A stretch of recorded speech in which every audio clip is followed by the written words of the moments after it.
In 1955, in a Methodist church vestibule in Terre Haute, Indiana, the Sunday morning air smelled like Aquanet incarnations. A woman walked in without gloves. She sat down, and two women in the pew behind her noticed. By Tuesday, every woman in the Ladies' Aid Society had heard about it. Her hands were bare and in church. These are 25 fashion rules that governed what every American woman wore, how she wore it, and what happened when she did not. Every one of them carried a verdict, and none of them are written down anywhere anymore. If you love the stories of everyday life from the 50s, 60s, and 70s, this is a journey back in time. Top 25, a slip under every dress. Every dress required a slip underneath. Going without one was not a style choice. It was a scandal. A Barbizon slip in white nylon with lace at the hem cost $2.98 at Sears in 1954. There was a cool glide of the fabric settling over the hips. She owned at least three, white for light dresses and black for navy or dark wool. The slip prevented show-through in sunlight. It smoothed the silhouette and kept the outer dress from clinging to stockings. If the wind caught a cotton skirt on Main Street and she was not wearing one, the talk started before she reached the post office. The slip was the private architecture of a public woman. Nobody saw it, but everybody knew if it was missing. However, the slip was only the foundation. What she carried on the outside was measured just as closely. Top 24, matching shoes and handbag. A woman's shoes and handbag had to match in color. Not close, but exact. Black patent pumps meant a black patent purse. Brown calfskin shoes meant a brown calfskin bag. A woman at J.C. Penney in 1956 did not buy one without considering the other. Stores displayed coordinated sets side by side like dance partners. Magazine ads showed them together. Carrying a black purse with navy shoes could draw a look from across the room that needed no words. It was not about fashion, it was about being finished. A woman who matched told the world she paid attention that morning and that nothing had fallen apart yet. Top 23, a clean handkerchief at all times. A lady carried a clean handkerchief in her purse. It was as essential as her house key. It was a white cotton square with a crocheted edge or a monogrammed initial. Costing 5 cents at the five and dime, it was pressed with a warm iron, folded tight, and tucked beside the compact in the coin purse. She used it to blot her lipstick, to dab the corner of her eye at a funeral, to wipe a child's face on the church steps, or to hand to a stranger who needed one more than she did. The handkerchief was not about hygiene. It was about readiness. She carried it because the world was unpredictable, and she intended to meet it composed. Top 22, the correct hemline. There was a correct hemline length, and every woman was expected to know it. Mid-calf for day dresses, just below the knee for church, and ankle length for evening. Dior's new look had reset the silhouette in 1947, and by the 50s, the rules were fixed. A woman hemmed every dress herself or paid a seamstress 25 cents to do it. The mark was chalked while she stood on a kitchen stool as someone circled her with a yardstick. 1 inch too short and she looked fast. 1 inch too long and she looked dowdy. The margin was about 2 inches wide. The hemline was measured in inches, but judged in character, and every woman in the room could read it at a glance. But if the hemline showed who she was, what she wore at the collar showed how much she could do with what she had. Top 21, collar and cuff sets. Women used detachable collars and cuffs to make the same dress look different. There were white cotton peak collars, Peter Pan collars in lace, or organdy cuffs with eyelet edges. They were 50 cents a set at the notions counter at Woolworths. They were pinned or snapped to the neckline and wrist of a plain dark dress and swapped out every week. The dress stayed the same, but the collar changed the woman. Mondays, white cotton, Wednesdays, lace, Sundays, best organdy, 1 dress, 3 lives. She could not afford 6 dresses, but she could afford 6 collars, and no one ever had to know the difference. That was not poverty, that was ingenuity wearing a clean white collar. 5 rules in, and notice what they share. None of them required money. A slip cost $3 and lasted 3 years. A handkerchief cost a nickel. A collar set cost less than a loaf of bread. These rules were not about spending, They were about noticing. Small daily acts of maintenance said one thing: I have not given up. The woman who followed them did not look expensive. She looked cared for. There is a difference, and everyone could see it. Top 20. The seasonal wardrobe changeover. Twice a year, a woman packed away one entire wardrobe and brought out another. Summer clothes in October, winter clothes in April. No exceptions.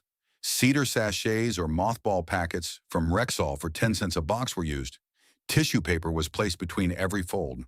Wool skirts were wrapped in old pillowcases, and summer cotton was pressed before storage.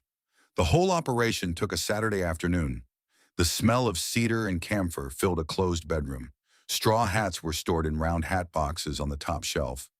White shoes were cleaned with kiwi polish and wrapped in flannel. Today, the average American throws away roughly 80 pounds of clothing a year. She did not throw anything away. She put it to sleep. And in the spring, she brought it back, pressed and ready, as though it had never been gone. Top 19. The apron rule. A woman wore an apron during housework. The moment the doorbell rang, the apron came off. This was non-negotiable. A cotton feed sack apron, hand-sewn with bias trim, went on at 6 o'clock in the morning over the house dress. It caught flour from biscuits, grease from the stove, and bleach from the laundry. The strings were tied in a bow at the back. When the doorbell rang, she pulled it off in one motion, folded it on the counter, smoothed her dress, touched her hair, and opened the door, looking like she had not just scrubbed a floor on her hands and knees. The apron was the wall between labor and presentation. She was not ashamed of the work. She just never let anyone see her in it. And behind that apron was another rule most people have forgotten entirely. Top 18. The house dress. A woman wore a house dress for morning chores. She changed into a proper dress before stepping outside or receiving company. It might be a snap-front cotton house dress from the Montgomery Ward catalog for $1.69. It was worn with flat slippers and no stockings. It was the uniform of breakfast, dishes, mopping, and laundry. It did not leave the house. If a neighbor appeared at the back door, the house dress was acceptable. If company arrived at the front door, it was not. The change took 4 minutes. House dress off, girdle on, stockings, dress, shoes, lipstick. She was a different woman by the time she reached the living room. 2 women lived inside the same morning.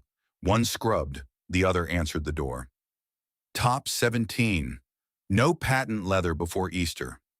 Patent leather shoes had a calendar. You wore them between Easter Sunday and Labor Day. Outside those months, they stayed in the closet. There were black patent Mary Janes for girls and patent pumps for women. The high gloss caught every light in the room. A girl's mother polished them with Vaseline the night before Easter and set them by the bed. The first wearing of patent leather meant spring had arrived. After Labor Day, they went into a flannel bag. Wearing patent in October was like wearing a bathing suit to church. The rule had no logic, but it had gravity. Followed because a mother said so, and her mother before that. That was enough, but knowing when to wear patent leather was one thing. Making the dress that went above it was another skill entirely. Top 16. Sewing was expected. A woman was expected to sew, not as a hobby, but as a basic life skill, no different from cooking. She used a Singer treadle machine or a portable featherweight at $64 in 1953. McCall's and Simplicity patterns were 35 cents each. She made her daughter's school dresses, altered her own skirts, and let out her husband's waistband after Thanksgiving. There was the sound of the bobbin winding and the smell of fresh-cut cotton on the kitchen table. Pattern pieces were pinned to the fabric with straight pins from a red tomato pin cushion. Today, there is an entire movement of young women online learning capsule wardrobes, buying less and making more. They think they invented something, but she was doing it 70 years ago with a 35-cent pattern in a kitchen table. She did not call herself a seamstress. She called herself dressed. The machine was just how she got there. 10 rules deep and a pattern is forming. These women did not buy their way out of problems. They ironed them, mended them, altered them, and stored them in tissue paper. The skills were not taught in a classroom. They were handed across kitchen tables, one pin sleeve at a time. That knowledge did not vanish because it was outdated. It vanished because it was unprofitable. You cannot sell a subscription to a woman who already knows how to fix what she has. Top 15. Hair had to be done. A woman's hair had to look set and styled, not natural or air-dried. It had to be done. Uncombed hair in public was treated like an open confession that something had gone wrong at home. Pin curls were set at night, and brush rollers were wrapped at the vanity. Aquanet in the tall blue can cost 89 cents. There was a weekly salon visit for $1.50 for a wash and set. There was the click of wave clamps and the pull of a boar bristle brush through a fresh set. She did not walk to the mailbox with her hair down, and she did not answer the door without running a comb through it. Her hair was not vanity, it was proof. It told the neighborhood she had time, discipline, and pride. Even on the mornings she had none of those things, especially on those mornings. Top 14. Mending had to be invisible. A torn seam, a missing button, or a frayed hem had to be repaired before the garment was worn again. Visible wear was a visible failure. There was a darning egg in the sewing basket, a card of matching thread, and a packet of needles from Woolworths for 5 cents. She darned socks over a wooden egg with stitches so tight you could not find the repair. A fallen hem could be fixed in 10 minutes.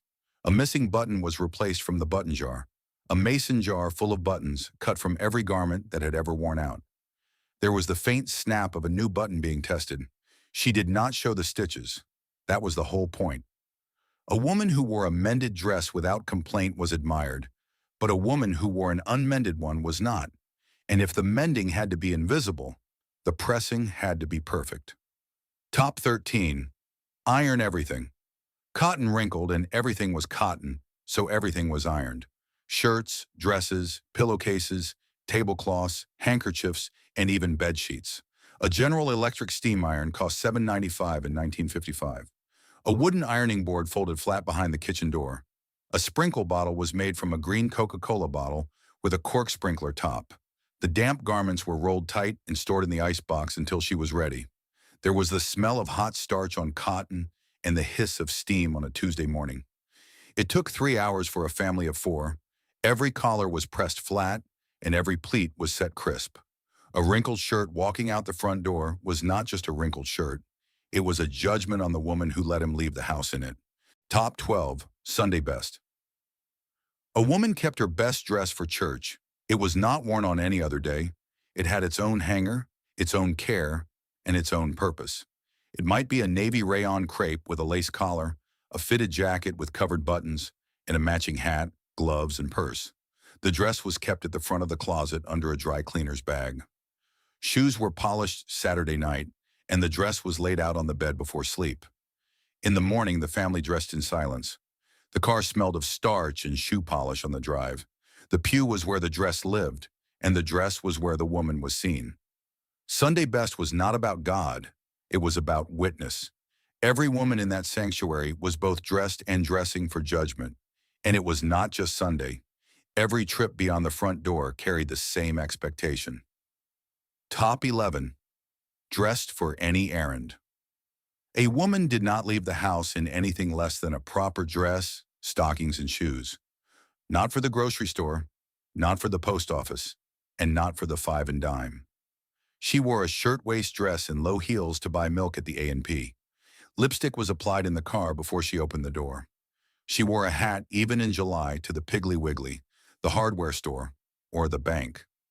Every public space was a stage, and she did not step onto it unprepared. Today, 3 out of 4 American women say they regularly leave the house in athletic wear. In 1953, that would have been unthinkable. She was not running errands. She was being seen, and the line between private and public was drawn at the front door. 15 rules in, and every one of them was enforced by the same jury. Other women. There was no fashion police and no tickets, but there was something worse. The quiet remark at the bridge table, the raised eyebrow at the PTA meeting, or the look that lasted half a second and carried a full sentence. She wore that same dress last Thursday. Her hem is coming down. Her seams are crooked. This was not cruelty. This was a system. Every woman was both the prisoner and the guard. She followed the rules because she enforced them, and she enforced them because she followed them. That circle kept the whole structure standing for 50 years.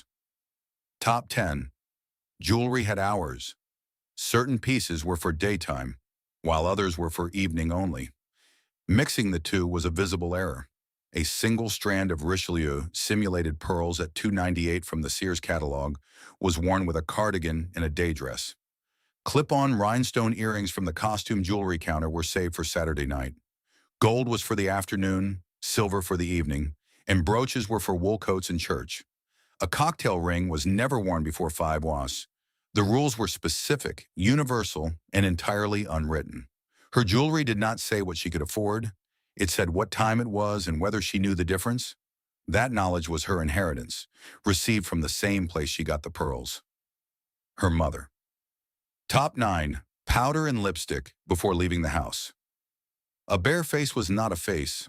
A woman applied powder and lipstick before stepping outside every single time, even to check the mailbox.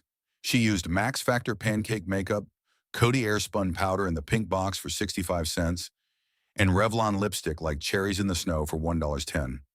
There was a compact mirror in the purse, the click of the clasp, the twist of the tube, and the blot on a tissue.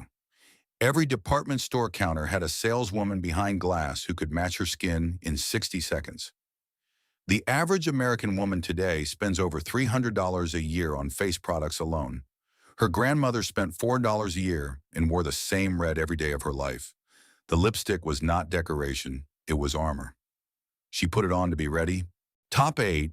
A hat for leaving the house. A woman wore a hat whenever she left home for anything more formal than the backyard. A pillbox hat was $2.50 from the millinery counter. There was a wide straw cartwheel for summer and a felt cloche for autumn. Hat pins were taken from the vanity drawer. The hat matched the coat, the dress, or the gloves. She owned 3 hats at minimum, one for the doctor, one for the department store, and her best one for church. There was the ritual of pinning it just so, with the angle tilted slightly right. The hat said she had somewhere to be and someone to be when she got there. Taking it off at home was the quiet exhale at the end of being seen. The hat rack by the front door was the border between public and private. Top 7. Head covered in church. In many denominations, a woman's head was covered during services, including Catholic, Lutheran, and some Baptist churches. This meant a hat, a scarf, or a chapel veil. A black lace mantilla was folded in a small square in her purse. There were veiled hats with a half-inch net that fell just below the eyes. Catholic women covered their hair as a matter of canon law until 1983. A girl arriving at Mass without a head covering would bobby pin a tissue to the top of her head before stepping through the nave. There was the rustle of lace being unfolded and the scent of incense mixing with perfume, along with the slight itch of a veil on the forehead during a long homily. She covered her head because her grandmother had. The reasons were explained, then forgotten, then explained again. The veil remained, and what she wore on her face was held to that same level of precision. Top 6. Matching lipstick and nail polish.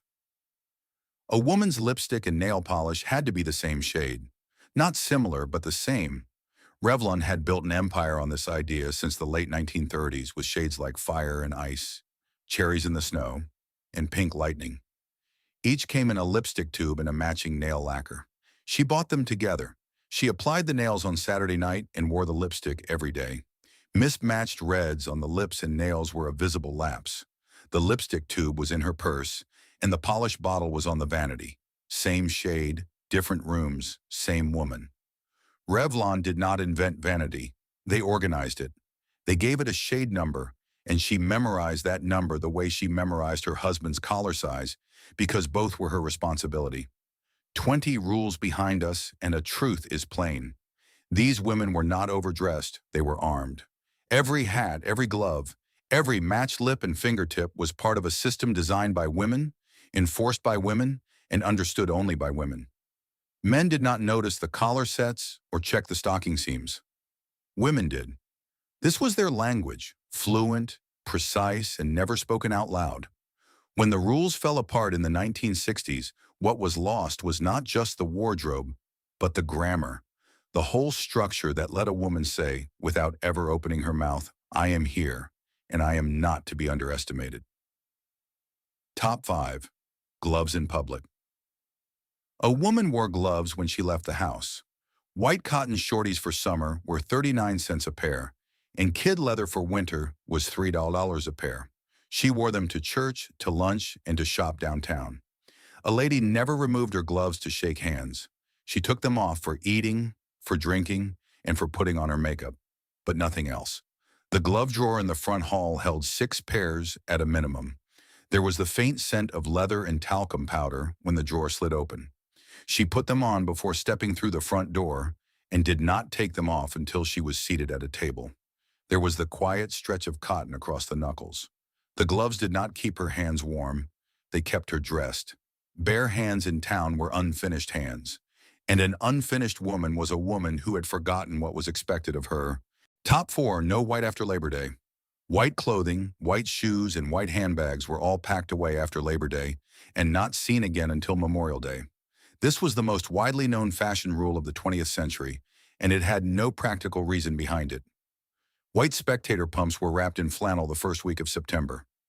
White linen dresses were cleaned and sealed in garment bags. By the 50s, this custom had hardened into gospel.